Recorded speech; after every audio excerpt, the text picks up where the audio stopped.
Human body is only a tool for perception. We feel, see, hear, smell, and together form a perception of environment, world, and even the universe. If you think that we see through our eyes, then you are mistaken.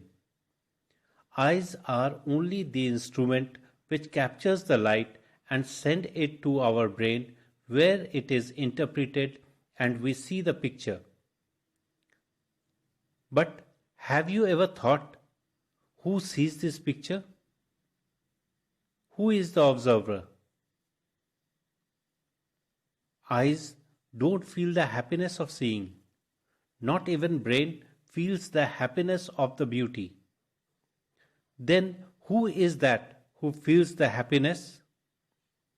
If you say that I feel the happiness, then it is necessary to find this I.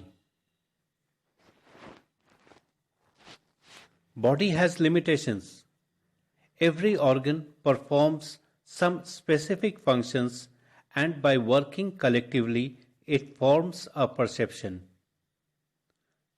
The feelings of happiness, sadness, anger and sufferings all are the perceptions created by body and is experienced by I.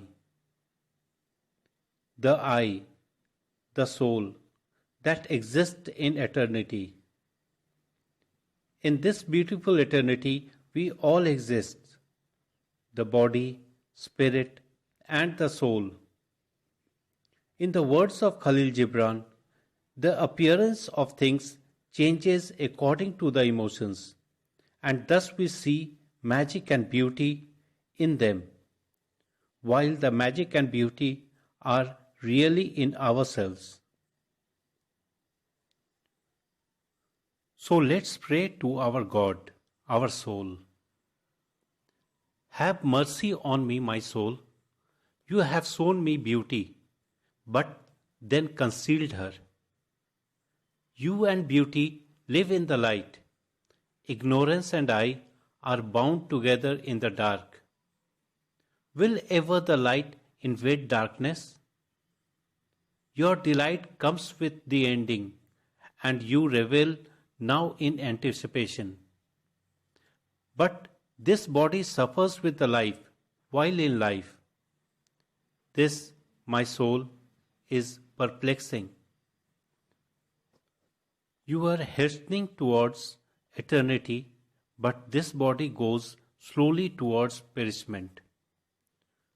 You do not wait for him, and he cannot go quickly. This, my soul, is sadness. You ascend high through heaven's attraction, but this body falls by earth's gravity. You do not console him, and he does not appreciate you. This, my soul, is misery. You are rich in wisdom, but this body is poor in understanding. You do not compromise, and he does not obey. This, my soul, is extreme suffering. In the silence of night, you visit the beloved and enjoy the sweetness of his presence. This body ever remains the bitter victims of hope and separation. This, my soul, is agonizing torture. Have mercy on me, my soul. Actually, I think that we choose our joys and sorrows long before we experience them. And what we experience is an act of perception created by our body. The perception so easy to understand, but too strong to break. The illusion so real, so true.